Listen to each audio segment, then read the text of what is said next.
मंदिर में तो बाल्टी भरकर रखा रहता है, लोटा भी रखा रहता है, कलश भी रखा रहता है। मंदिर का पानी भरकर, मंदिर की बाल्टी में से जल भरकर शंकर भगवान को नहलाना सरल है। अपने घर से जल लेकर जब जाओगे तो घर का वास्तु दोष, घर का पितृ दोष और घर का काल सर्प दोष तीनों उस लोटे के माध्यम से जाएगा और शिव को समर्पित हो जाएगा।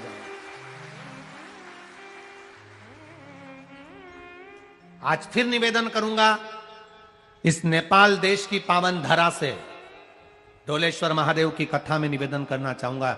जो बेटा बेटी नौकरी के लिए अप्लाई कर रहे हैं, जो बेटा बेटी चाहे सरकारी नौकरी हो, प्राइवेट नौकरी हो, सर्विस के लिए अप्लाई कर रहे हैं, उन बेटा बेटियों से निवेदन है, दुर्वा शिव जी को समर्पित कर कर केवल दूब जानते हो ना, दुर्वा सब जानते हैं।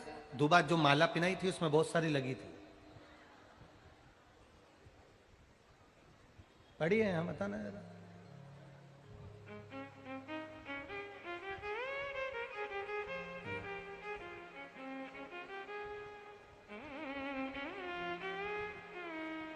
दुर्वा, जो बेटा बेटी सर्विस के लिए अप्लाई कर रहे हैं, तुम मेहनत करो, पढ़ाई करो, खूब पढ़ो, खूब तैयारी करो, अच्छे से तैयारी करो। जितनी मेहनत तुमने पूर्व में करी उससे दुगनी मेहनत तुम करो उस नौकरी को पाने के लिए।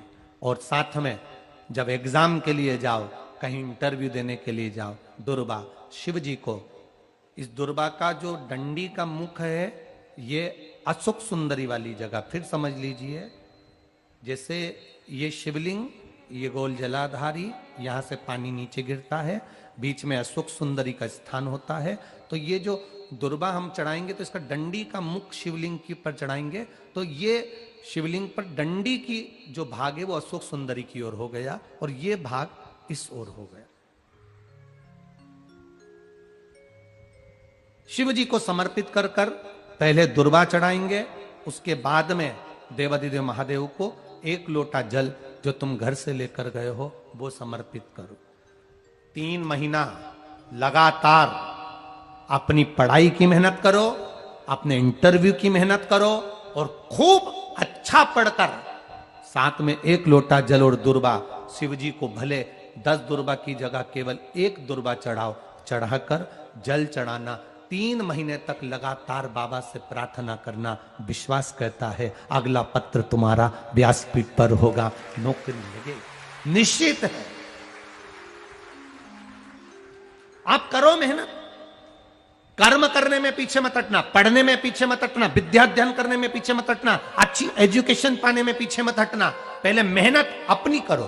पूर्व में जो इंटरव्यू दिए हैं उसमें जितनी कमी रह गई, अगली कमी को पूर्ण करने के लिए अच्छी मेहनत करो, खूब पढ़ो, खूब अच्छे से विद्या अध्ययन करो और फिर बाबा पर समर्पित होकर जाओ, बाबा पर विश्वास कर कर जाओ, भरोसा पूरा कर कर जाना। इंटरव्यू देते समय अपना विल पावर मजबूत होना चाहिए कि मेरे साथ मेरा काल अधिपति महाकाल है, अब निकल कर मानो।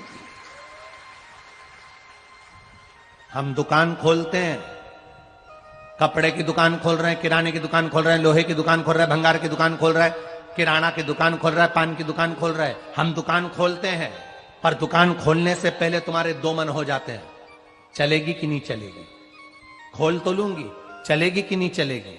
जिस दिन तुम दुकान खोलो 1 महीने पहले, 2 महीने पहले, 3 महीने पहले बाबा को दुर्वा चढ़ाकर, एक लोटा जल चढ़ाकर नियम बनाकर जाना, 3 महीने बाद मैं दुकान खोल रही हूं, 2 महीने बाद मैं दुकान खोल रही हूं और मेरा विश्वास कहता है दुकान चलेगी। जिस दिन तुमने विचार कर लिया कि दुकान चलेगी कि नहीं चलेगी तो वो नहीं चलेगी। जिस दिन तुमने विचार कर लिया कि दुकान खोल रही हूं, मेहनत करूंगी, दिल से करूंगी, भले मेरे पास ज्यादा माल नहीं है, जितना माल खरीद के लाऊंगी उतना बेच कर बताऊंगी क्योंकि मेरे साथ काल अधिपति महाकाल है, तो वो चलेगी। विश्वास दृढ़ करो, भरोसा पक्का करो। जिस दिन तुम्हारा विश्वास दृढ़ हो गया उस दिन तुम विजय हो गए, उस दिन तुम आनंदता में हो गए। बच्चों का विल पावर कमजोर हो रहा है, दोस्त कह देते हैं सीए की पढ़ाई बहुत कठिन है, इंजीनियरिंग की पढ़ाई बहुत कठिन है, डॉक्टर की पढ़ाई बहुत कठिन है। साथ वाले ऐसे मत ढूंढना जो तुम्हारा विल पावर कमजोर कर दे। ये वाली फैक्ट्री खोलेंगे तो हो सकता है नुकसान हो जाए, इसलिए ये फैक्ट्री खोलने का मन नहीं हो रहा है। फैक्ट्री का सेटअप जम गया, सब कुछ जम गया, और मालूम पड़े, विचार करा कौन चलाएगा, कैसे होगा, कैसे चलेगी। तो